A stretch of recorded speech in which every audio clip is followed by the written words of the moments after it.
Welcome to the A to Z Roofing Podcast. We're all about treating our customers like family, and today, you're part of our family.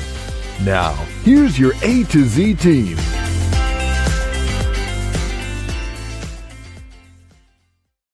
Hello, everyone, and welcome back to another episode of the A to Z Roofing Podcast. I'm your co-host, Jeremy Wolf, and I'm joined by your hosts. We have Adrian and Christine Zullo. Good to see you guys again. Good morning. Good morning. How you doing? I am doing really well. It is Monday, ready for an exciting new week, and I know we got a lot coming up soon here. I'm actually in the process of replacing my roof. You guys are helping me with, so I'm going through that process myself. So I thought actually a good topic to talk about, being that I'm going through this myself, and I've been putting it off and putting it off and putting it off, and it's got to the point where it's something that I need to do now. As a homeowner, when should you, or what are the signs or the criteria that homeowners should look for when deciding whether it's more beneficial to replace the roof outright or just get repairs done? I guess the first thing you would take into consideration the age of the roof. You know, if it's a newer roof, 10 years, 15 years, well, not newer, but still plenty of life left, and you have leaks happening, these are things that would normally be suggested to repair rather than replacement. You get into the older roofs, and we're out there, or any other roofing contractors out there every year fixing problems, then you got to start thinking about, am I putting good money into a bad product? And like signs are your typical signs inside, like the old coffee stains on the ceilings. You see these dark marks on your ceilings, then you got issues, or fascia board rotting away and stuff like that. And I think also too, how often you're repairing the roof. We have a couple customers that every rainy season we hear from them. They call and they say, oh, we've got another leak. And, it's not necessarily in the same area that we've already repaired. We're kind of like chasing leaks around the house. But it's every single rainy season they put more money into repairing, and we tell them, I think it's time for you to start looking into replacing your roof. It's, cost effectively, you will have a brand new, starting from scratch foundation on that, on the roof, as opposed to chasing these repairs and these leaks every year. Yeah. So obviously age is a key factor. And then how many times you're getting repairs, it would be a red flag or warning sign.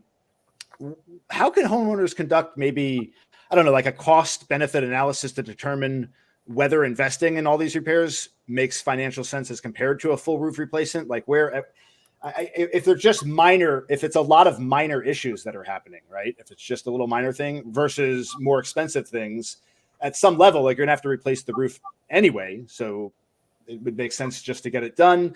How should somebody weigh those two options in terms of finances? Good question. I guess you would, first of all, determine how expensive the overall roof is. You got these big homes that these houses, the roofs are costing $70,000, $80,000, $100,000 to replace, where if you go ahead and put a few grand in a year, it's better off than dropping that big money ticket item. Another thing is too, with tile roofs, especially when we go in to do replacements or repairs, you don't really know the condition of a tile roof until you start removing roof tile. So we can determine if these problems are happening because the product is failing versus it's just a minor oversight during the roof replacement process when the original roof was put on. So as far as cost analysis, it all depends on, I guess, what your financial situation's like. What is your long term of the property? Or do you plan on leaving soon? Or is this going to be your long term home where you want to also think about protecting the investment on the inside of the property? Okay. So are there any energy efficiency implications that one should consider when looking to replace the roof, or any sustainability considerations that come into play? Any more eco-friendly options that are available now in the market that align with kind of modern sustainability? So energy efficient, obviously, the lighter the color of the roof that you're picking, the more energy efficient you're going to have. Sustainability, I would say, if you have the ability to put a metal roof on the house, it would last you a lot longer. And then when it is time to remove that roof, metal is 100% recyclable, where with these asphalt shingles, it's a complete, it's an asphalt product. It's basically going into a dump. Oh, so it's going to be filling up our dumps. They call it dirty fill. It is dirty fill. Yeah. So metal roof would be the most optimal play at this point, you'd say? I believe so. Studies have shown that these metal roofs are going to last you between 40 to 60 years, depending on the location. Also, got to take into consideration, we do live in a high wind velocity zone with hurricanes. So it's all going to depend if we do get a direct impact with a storm, if the metal roof's going to hold up or not. But I believe the metal roof is your best option as far as longevity and sustainability. That was going to be my next question, being that we live in South Florida with hurricanes to consider. I would think that the metal roof would be more advantageous because there's no shingles. I guess strong enough winds could blow the shingles off, right? Or the tiles, not shingles, tiles, right? Right. Both. Mm-hmm. Both. Yeah. So actually, the metal roofs have the highest uplift ratings, which means uplift is the amount of wind loads your roofs can take. They have the highest uplift ratings of all the product. Then your next level would be your tile, and then after that would be your shingle, as far as durability with pure wind. Now, all that changes when debris gets flying in the air, your coconut, or as in the movie Twister, your flying cow, right? So, flying cow is no good. No. If you see a flying cow, run the other way. Yeah, exactly. But as far as like sustainability or hurricane, not proof, because nothing's hurricane proof. Hurricane resistant. Your best option would be your metal, according to the engineer's calculations. Got it. So, what role does insurance considerations play into making the decision to replace the roof? Because I could say, from my own personal experience, my previous house, I forgot who recommended an adjuster to come by and take a look at the roof. I think I had some repairs done on the roof, and the roofing company said, contact this public adjuster. It looks like you had hurricane damage. And they came out and they said, yeah, you've had damage for a hurricane, and you should file a claim. And I took his advice. We filed. I got a brand new roof, and it was like, great, this is fantastic. But I've actually I've had folks on the podcast that deal in the insurance sphere that have said that one of the big contributing factors to skyrocketing insurance premiums in South Florida is people taking advantage of and I didn't really think I was taking advantage. I said, I pay insurance. This is what they told me. Right. But what are your thoughts on that in terms of when you should bring an adjuster in to determine if there was damage that is covered by insurance versus just kind of bearing that responsibility yourself? I say after a storm. I mean, if a storm comes, that's when you get the insurance adjuster, especially if you start having issues. You get a roofing contractor to come out, assess the roof, see if there's been things that have been compromised directly, especially if you didn't have any issues beforehand. That's almost a telltale sign that it came from that storm.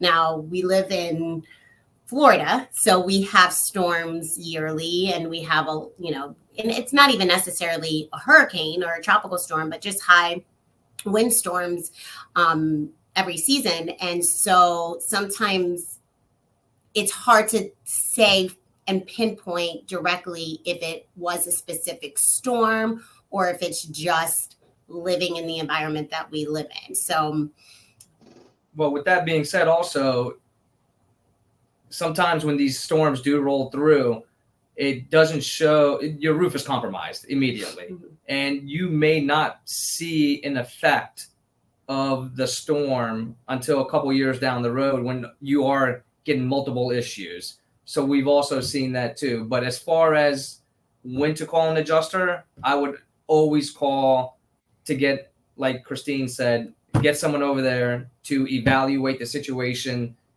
directly after a storm to make sure that you don't miss your opportunity to take a claim, because there are windows of when you can take a claim, and you just want to document everything right away. Yeah, that makes sense. Are there any strategies you guys could recommend for maximizing the lifespan of your roof, regardless of what type of roof you choose, maybe from like a maintenance perspective? What have you guys seen? What would you recommend homeowners do to ensure durability of the roof that they have, so they don't have to change it so frequently? Right. Well, you said it for maintenance, every couple years, ideally every year, but every few years have someone go out there with a trained eye to go and take a look to see if you have tiles, if you have any broken or cracked tiles that will leave the underlayment, the paper underneath, exposed and vulnerable for any debris to come or any environmental exposures. Well, because so with tile roofs, you have a exposure rating to your paper underneath the tile to the sun. It's a 180-day exposure rating.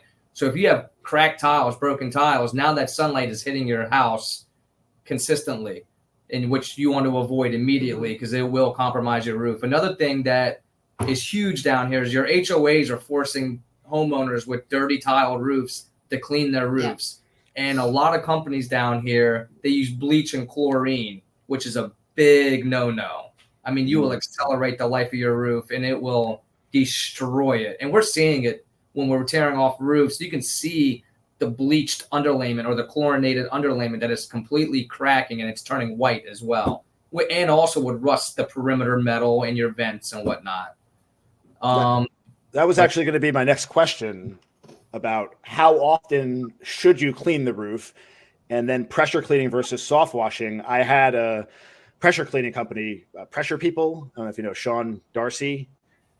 No. Not sure if you heard of it. Anyway, we had a conversation around this and I never really thought about it, but there's a certain way, like you said, you can't use these chemicals.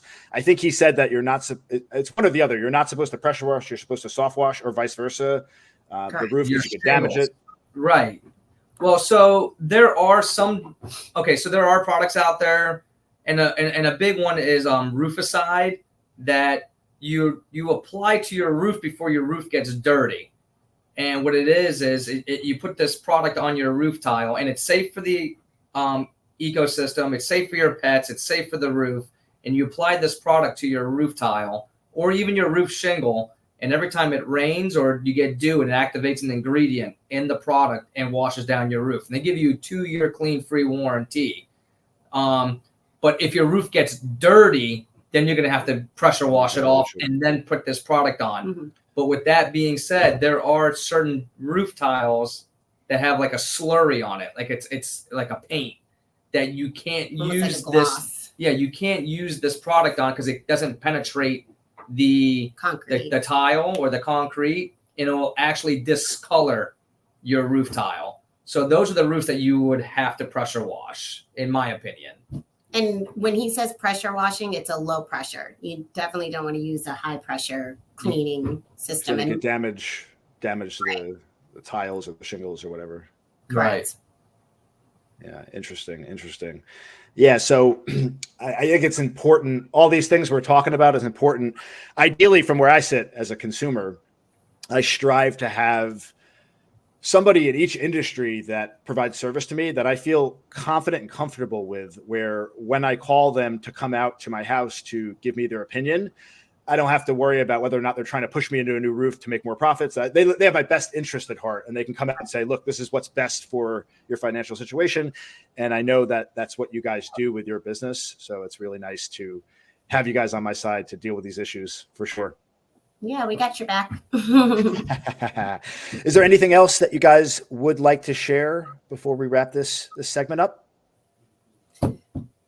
No, just if you are questioning continuing to do repairs or replacements, have that honest conversation with whatever contractor you are interviewing, and ask those questions. Don't be afraid that they come and they give you a replacement quote. It's not always necessarily saying you have to do the replacement right now, but as he mentioned, some of these roofs are costing $60, $70, $100,000.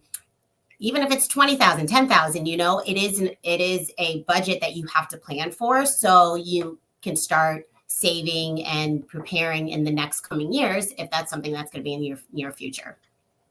All right. Sounds good, guys. Always a pleasure. To our listeners, thanks for tuning in, and we will catch you next time. Everyone, see you later. Thank you. Bye.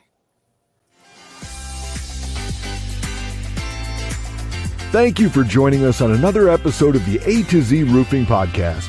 We hope you enjoyed this deep dive into the world of roofing and that you're leaving with valuable insights and ideas to enhance your roofing projects. For more information, visit A2ZRoofingExperts.com or call 954-22-ROOFS. That's 954-227-6637.